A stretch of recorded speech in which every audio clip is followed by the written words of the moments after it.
back on the Girthy Hogs Network, and I am so excited to be here with you tonight. Tonight we are recapping the first ever episode of the new hit show, Kingdom of Night. I'm John Doige. This is, of course, Stephanie Doige. And tonight, joining us, special guest, we have Peyton Manning with us. I want to personally thank you for your generosity. Yeah, we're both being generous. I'm glad to have you on. Let me just start by saying, wow. What Wow. as a huge fan of the graphic novels, this is the live action series I've been waiting for. We've been waiting for as readers for a long time. The cinematography, the special effects, the top notch, top to bottom, and it was just I couldn't believe it. I couldn't believe my eyes. It was incredible.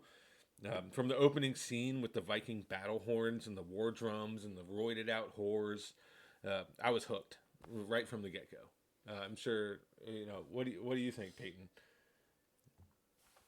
Basically, almost, but you're doing great. All right. As always, Peyton has a lot to add to this situation, but yeah, no, it was great. The roided out whores. There's so much lore for them to explore. I just hope this show gets enough seasons for them to properly develop these characters and these, and explore the. You know what I'm saying? All right. I think they'll be able to fully flesh out all of these areas. Um, Peyton, what were your first impressions of the show? What did you think? Japan! Japan! Japan! All right. I noticed there was one of the actors they cast was of an Asian Pacific Islander type descent. So I think that might be what Peyton is referencing there. Uh, I was I loved how they just got right to it. They didn't skip a beat. They went right into it. Um, they uh, when King Athropatelis gave the golden orb to Grayskull, I wasn't expecting Grayskull to immediately use it to destroy the capital city of the Orcish lands, Duroc Vard. I was not expecting that. I don't think anybody out there was. That's something that happened later on in the books that they just went right to it. That's how they're starting this fucking. So I don't know where they're going to go from there. That was shocking to see. I loved it though. I loved it. I loved how they threw us a curveball right from the get go. They knew what was up. I don't think Athropatelis was expecting that either. The look of regret on his face as soon as he gave the orb to him was just like, oh God, what have I become? What have I done? Oh no. Yeah. So that said it all. Um, you got anything you want to add?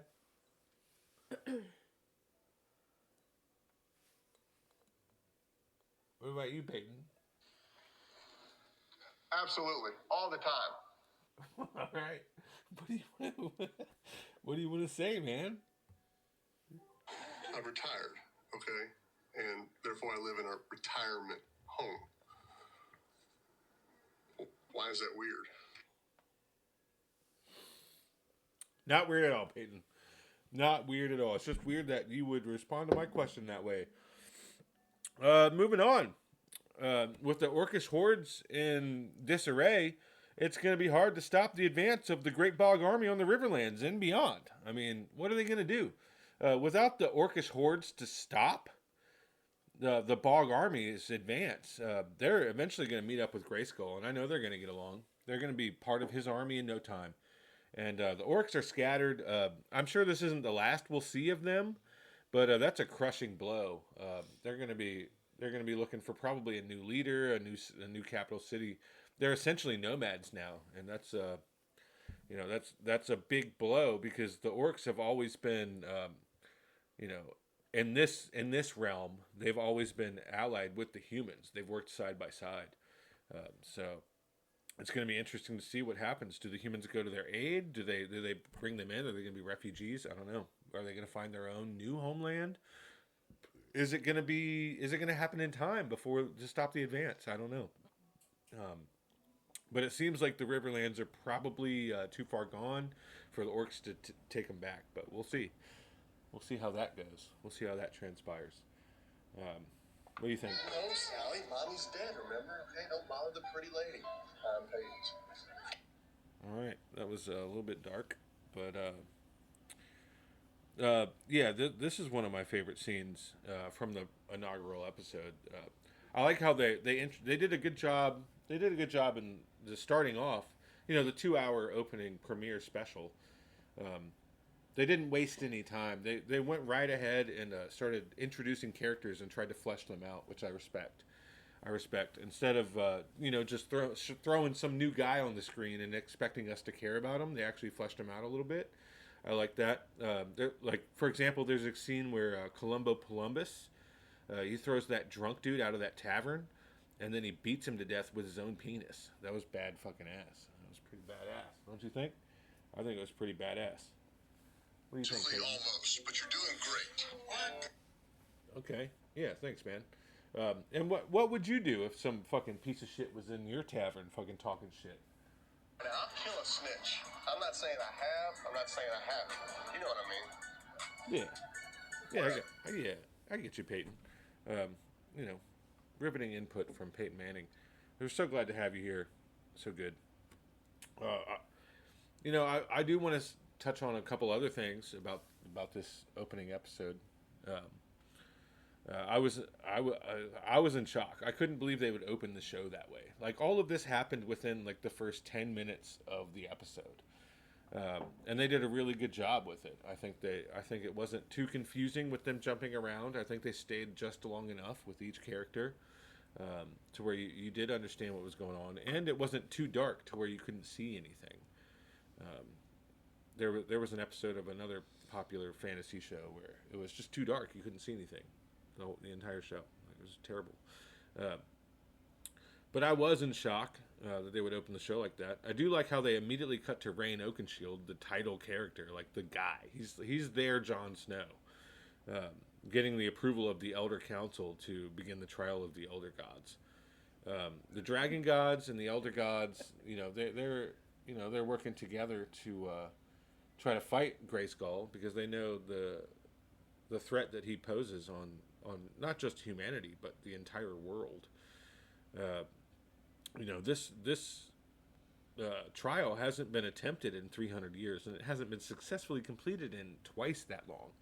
So the fact that Rain Oakenshield got the approval to even try it is big news. And I think if anybody has what it takes, it's the fucking ultimate badass paladin of all time, Rain Oakenshield. If he completes the trial, he should be powerful enough to unite the kingdoms and defeat Grayskull and his army of tormented souls. But, he's going to need a lot of help too. He's not going to be able to do it on his own. He's not going to be able to fight, a million enemies by himself. Like, he's a pretty bad motherfucker, but, that's too much odds. What do you think? What? What do you think? Oh, What do you think of that? Of ladies and Rain gentlemen, Oakenshield. Do you like Rain Oakenshield? esteemed guests and fellow inhabitants of this wondrous planet, I stand before you today to talk about the importance. Aren't you gonna do the sign language? What are you? Kingdom of Night. I thought we were doing the sign language video. No, we're doing the deep dive on Kingdom of Night. What? This is the show I wanted to do a deep dive on. I'm going to talk about the lore. What are you talking about? Rain Oakenshield, the Grayskull, the Warriors. I have no idea what you're talking about. You know, we just watched it. Watched what? Kingdom of Night. Kingdom of Night? When did we watch Kingdom of Night? Like a few hours ago. Where was I?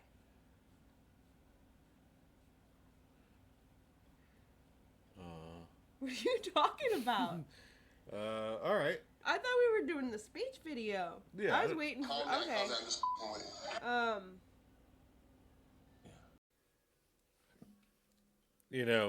And even if he completes the trials, they're still going to need the help of the paladins of Asheroth. If they're going to have any chance. Yeah, that's how I feel. You know, what are you thinking when you saw that? Okay, I'm sorry. Do you want to lose? I throw, you catch. It's not that hard. Yeah, it's like All right, get when the out of here. do they want to lose? Do they not want fucking Ray and Oakenshield to complete the trials? It's like I don't know. Like it's like what the fuck are these elders thinking? You know, sometimes. But it's there's a method to their madness. There's a reason why they're the elder council of the Dragon Kings. Uh, I'm pretty excited for. I love how they bounced around to all these different characters. I think that was really cool. They sure did. And Door open. Close the door. yeah, close the door, guys. Jesus, you're letting bugs in. I can't wait to see. I love how they bounced around. Anyway, I love how they bounce. Yeah. Do you need me to get the fly swatter? No, we're good. Are you sure? Yeah. Okay. Yeah, we're sure. We're good. I was just riffing or something. I was just saying, there's not actually flies in here. I don't think. Anyway, but I love how they bounced around to these different characters. And they went, to the one to the next, and they really fleshed them out. Like we got a chance to see Captain Captain Columbus. I can't wait to see him meet Rain for the first time. That's going to be really awesome in a future episode. Because they're both like essentially protagonists. They're both like alpha characters that you want to root for, but like they come from very different schools, don't you think, Peyton? What do you think of that? Looking at my chest here. Look at the plate. Okay. It's not raining. Nope, it's not raining. Is it supposed to rain? Oh, Is it supposed to rain? I don't know. rain.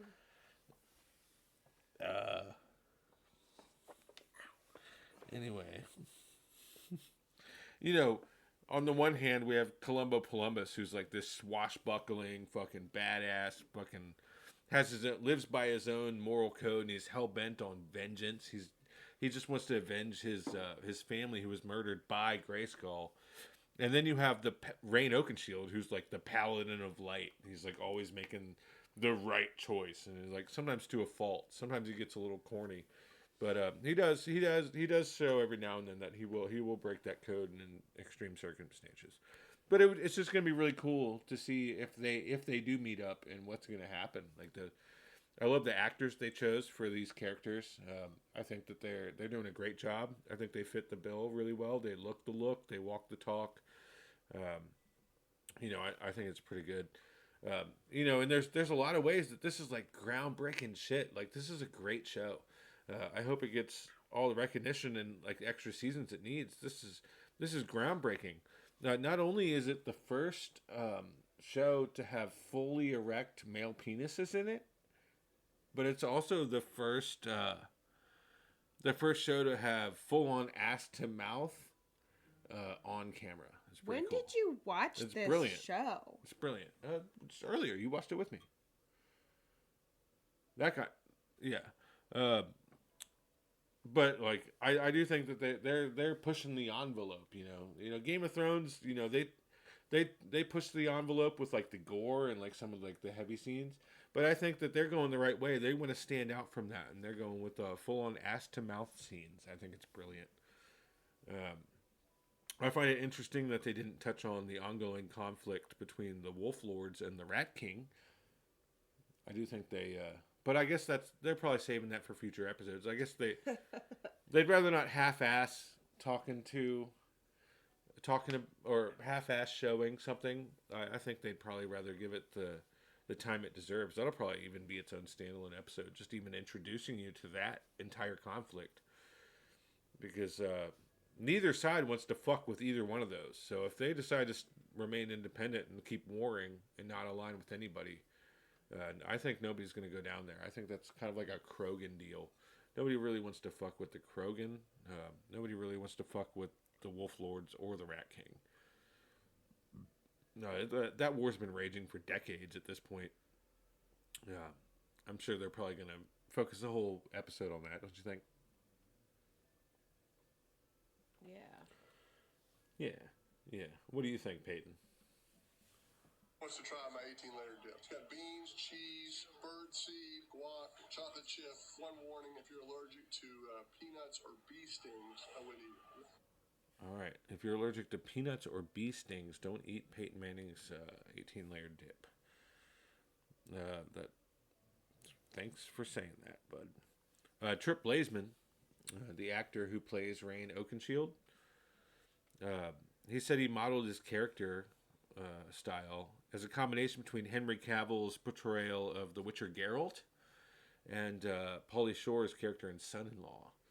So that makes a lot of sense. After watching the episode, I did get a lot of Witcher Geralt, a lot of badass, a lot of brooding, like strong leading man. But then I got a lot of the quirkiness from like a Pauly Shore character. So it was the perfect mixture. Like, I wish Pauly Shore had a little more Henry Cavill in him, and I bet Pauly Shore wishes that too. I bet Pauly Shore would love to have Henry Cavill in him. But you know, what do you think of Agandar? When Agandar was gifted the power of Athelas, I didn't think he was going to know what to do with it. I still don't think he's quite ready to have that kind of power. But when Agandar was given the power of Athelas, if he can harness it, he's going to be a tremendous help for Rain as he gathers allies for the impending war against Grayskull. But I don't know if Agandar is ready for that kind of responsibility.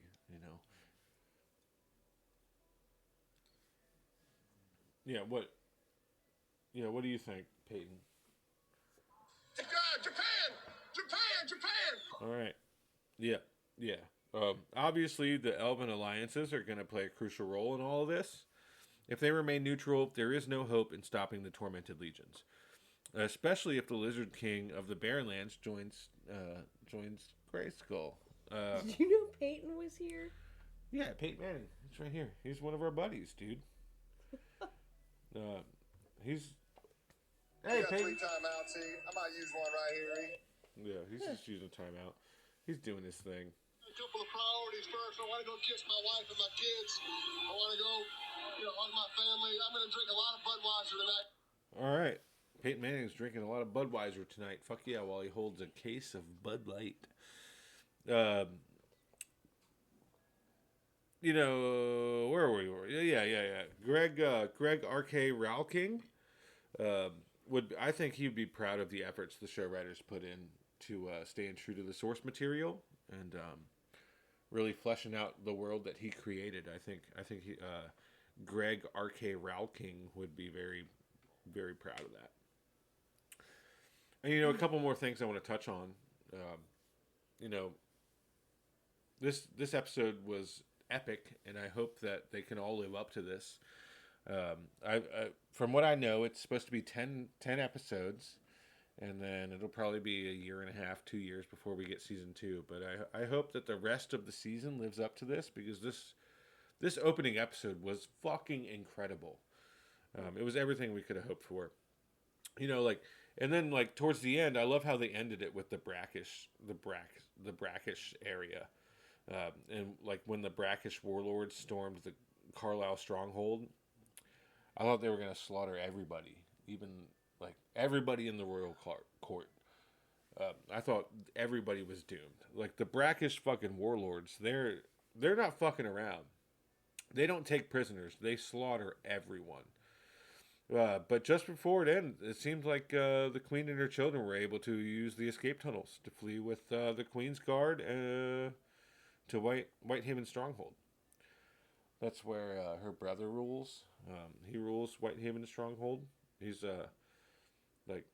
if you think of the Byzantine Empire, there was not really Byzantine, but the Eastern Roman Empire, and then they kind of towards the end of Rome they kind of split it up. She ruled the central and western regions, but they were just overrun. I love you. I love you. And have you been listening to anything I've said? Dvorak. Brackish. No. The Rat King serves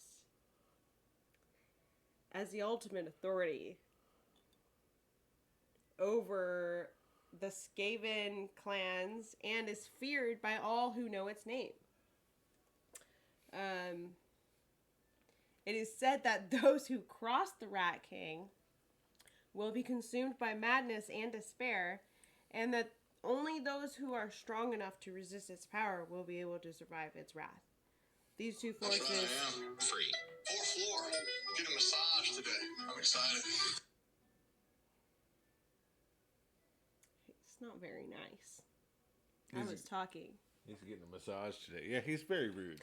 These two forces are often at odds with each other in the Warhammer 40,000 universe. We're not... Whoa. This isn't Warhammer. The Space Wolves fighting against the Skaven... This isn't Warhammer 40k at all. This is Kingdom of Night. This is totally different. Numerous battles throughout history. Did you just Google some random thing? I thought we were talking about nerd shit. What? When the Brackish warlords stormed the Carlisle stronghold, I thought they were going to slaughter everyone in the royal court. Brackish warlords are not a real thing. They are in Kingdom of Night. We watched the show. We did not watch this show. Is this even a real show? I have the comic books. I've What's been reading it on? them for years. Fucking Netflix. Hulu. We don't even have a Netflix account. Hulu.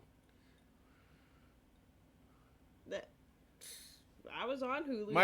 My friend watched it, and he's really good at computers and tech, and he was able to download it and send it to me. That's how I watched it. Well, that's how I watched it. It's on Hulu. It's on Hulu. It's on Netflix. Yeah, we don't have Netflix. You wouldn't know that it's not on there.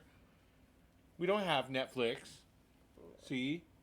Okay, well, I was on That's Hulu what he sent it to me. He gave me a flash drive. I didn't see anything about anything on Hulu. He gave me a flash drive, and he said, "You got to watch this show. It's a great show."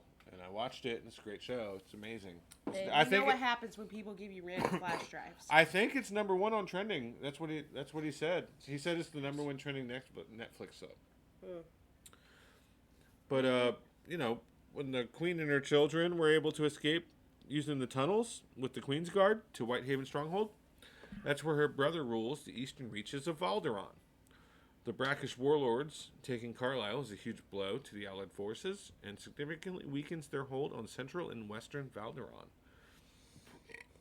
Hopefully, the Luthian warriors from the south can ride up fast enough to save the day. But I guess we're going to have to find out on next week's episode of it's called Kingdom of Night. I am John Doige. Thank you to Stephanie. She's I think she went to bed. I don't know where she went. Thank you to Peyton Manning. I want to personally thank you for your generosity. You're welcome, Peyton. And we'd like to thank you for being such kind, beautiful, loving, sweet, amazing watchers and listeners. We thank you. We love you. Good night. Girthy Hogs. A Girthy Hogs production.